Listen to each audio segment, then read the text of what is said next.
Ето, тук сме при господин Влади. Това, Влади, каква машина е? Машина за жива вода. Реално погледнато не е само за жива вода, променя pH-то на водата, оправя структурата на водата, прочиства водата.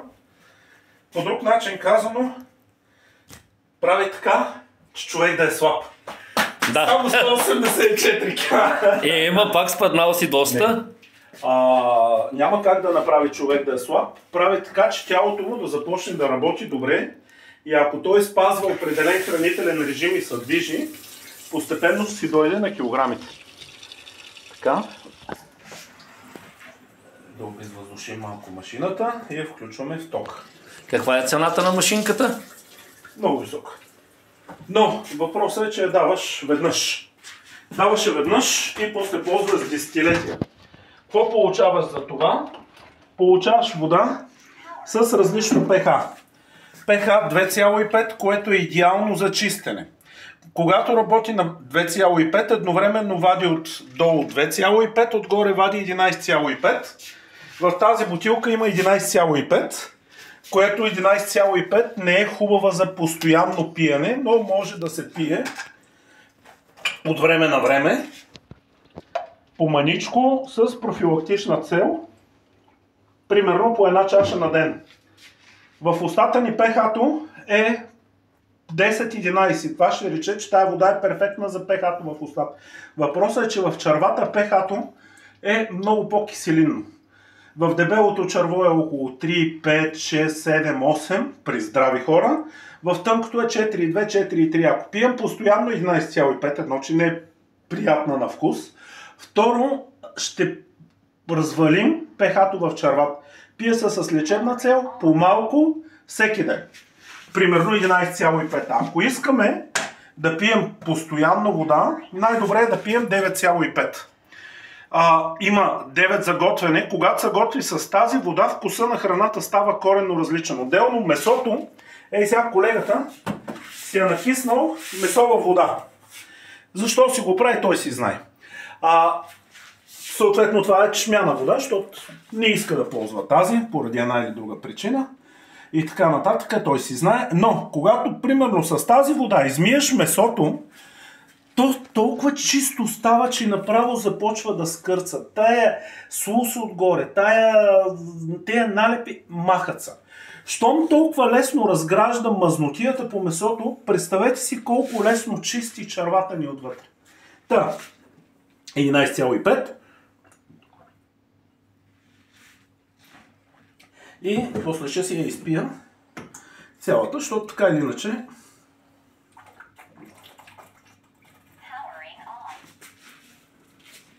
така. Айде нека първо да направим 11,5. Да напълним бутилчицата и после ще напълним бутилките. Така, отгоре върви 11,5. Ако искам, мога да събера и отдолу 2,5. Но понеже ще правим експеримент за почистване, ето така, кога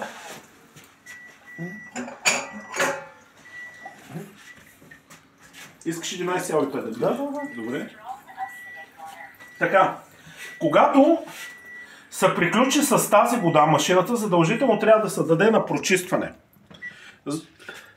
Но за да се прочисти, трябва и да се пусне водата.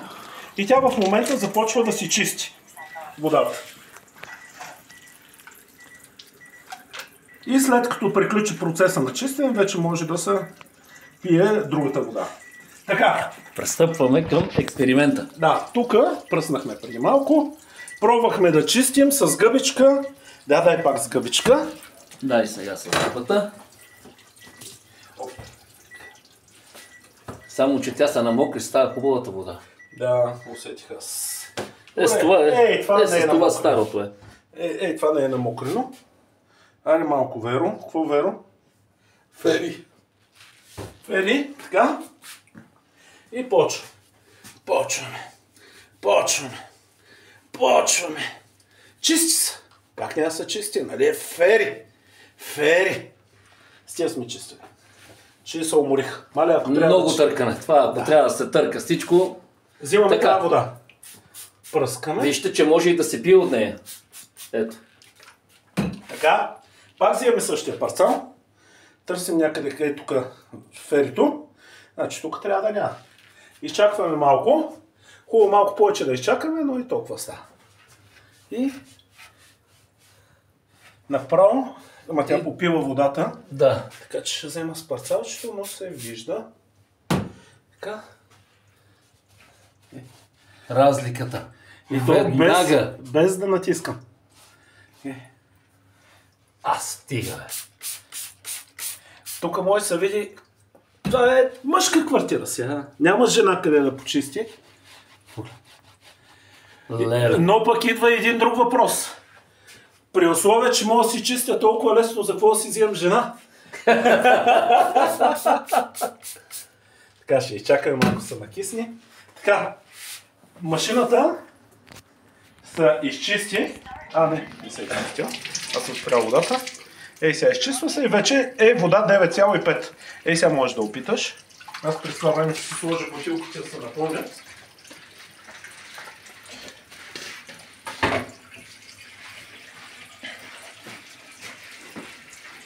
Какъв е вкуса? Каква е разликата? Коренно различен е, не мога да ти кажа. Баше, ама няма нищо чешмяна вода. Тя за това се и казва и жива вода. Да. Чешмата, машината не променя вкуса на водата. Може би леко го променя. А ако водата е много гадна на вкус, няма да я направи магическа на вкус, но ще я направи полезна. Има много раково болни, които купуват тези машини и казват, че има подобрения. Да стискам палци, да не изпадам в тяхното състояние, да разбирам дали ще има подобрение или не. Това е една от причините, поради която съм взел тази машина, да намаля шанса да се стигне до там. Отделно взимам и много добавки, с които добавки да намаля шанса да се стигне до там. И както ме гледате 184 кг, вчера съм направил 10 км и кусур вървене пеш. Има снимки, има часовник, който засича, има карти и така нататък. Преди 2 дена също съм направил 10 км и 400 2-3 дена. Така че тялото си ми работи перфектно. На колко години съм, не ме интересува, но съм монахор. Почти. Малко по-малък съм.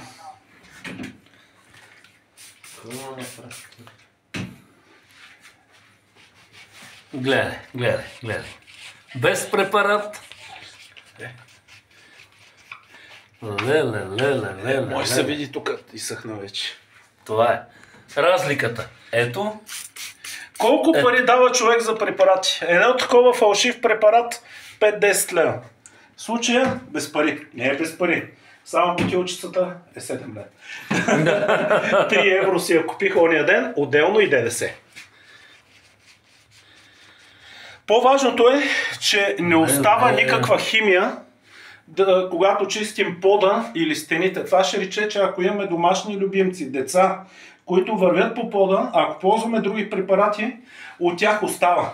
Много добре знаете, че нито котката, нито кучето, нито малкото дете не си мият ръцете всеки път като дохоснат пода или нещо друго и директно лапат. Когато вие ползвате фалшиви препарати, лапито лапа директно препарат. Да, може би препарата ще е добър за лапане. Тук наистина е много мръсно. Да. Това там никога не е чистил. Глей как. То направо се едно половин сантиметър нагоре. Добре, дай да пробваме някъде къде. Тук наистина никога не е чистено. Да. Ужас. Така, дай пробваме и тук. Пръсни и тук да видим. Тук Тук къде е най-тъмно. горната плочка съм чистил. Вчера. Оп. Ето разликата веднага. На секундата. Леле. Мале много просто. Така, понеже от мрежовия маркетинг всички са измамници, да знаете, че това е измама. Боядисахме плочките преди малко с боя и сега ви правим фалшив клип. Когато човек не иска да харчи пари, винаги ще си намери логична причина защо да не ги харчи. Хубавото е при мрежовия маркетинг, че когато човек няма пари да харчи, както бях и аз, мрежовия маркетинг дава възможността на човек да спечели пари и след това е логично той да ги похарчи за продукти на съответната компания. По този начин компанията ще спечели. Дай да се разминим за малко, че ми е разликата направо. Дай пробваме на тавана. Тук се пуши нон-стоп в тази стая. Тавана е мит. Тавана е мит преди половин година.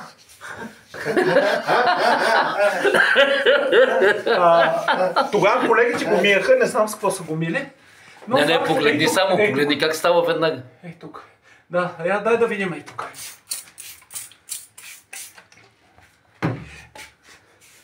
Ето, леле. Ето е разликата. И другия плюс да живееш в дупка, че може си стигнеш тавана без стълба. Да. Така. И разликата е огромна. Я да пробваме на фалшивия латекс, ама първо да видим падале. Ще го зацапаме, ще стане. Не. Върху латекса ще трябва всичко да ми. А пък и парцала за да става доста мръсена. Парцала направо... стига. Няма пяна, няма... Защо мъжете не чистят? Защото е трудно. Наистина е трудно и жените го знаят. Въпросът е, че както секса, кога го правиш правилно, става лесно и приятно. Я дай да видим сега тук.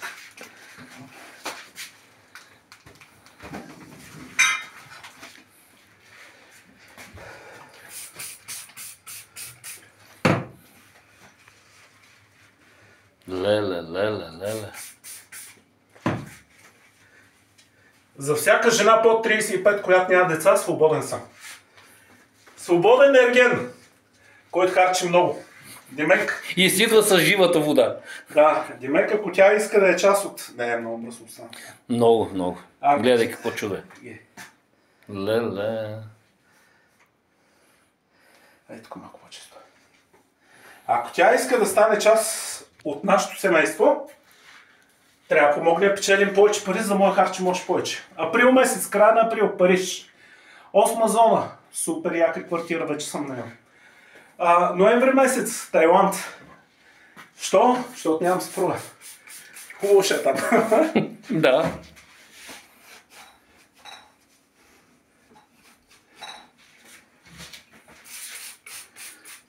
Защо мозъка ми работи толкова добре? Защото взимам добавки.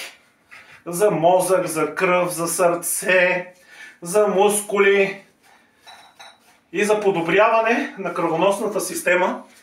А пък когато кръвоносната система е добре, и ония хубавия мъжкия полов орган, и той е добре. Така че всичко е въпрос на избор, включително и тъпотата. И дебело стенността е въпрос на избор. Но лека по лека ще я. Но това тук е много. Много. Че е кръвно, такива работи.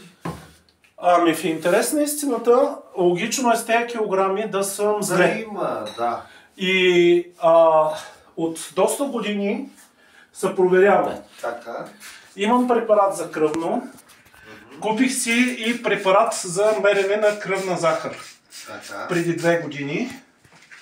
Почнах да меря и за моя жалост захарта. Ма то няма как, аз бях стигнал 200 кг по едно време. Захарта я изпуснах и се качи на 8, 8,5, 9. В момента единственото, което взимам е хапчета за захарта, метформин. Взимам и е нормална, но с хапчета. А ако отслабна и вкарам наистина в режим храненето си, ще се оправи и захарта. Има определен период, през който нещата могат да се възстановят. Списание 8 и от ония ден. Добре.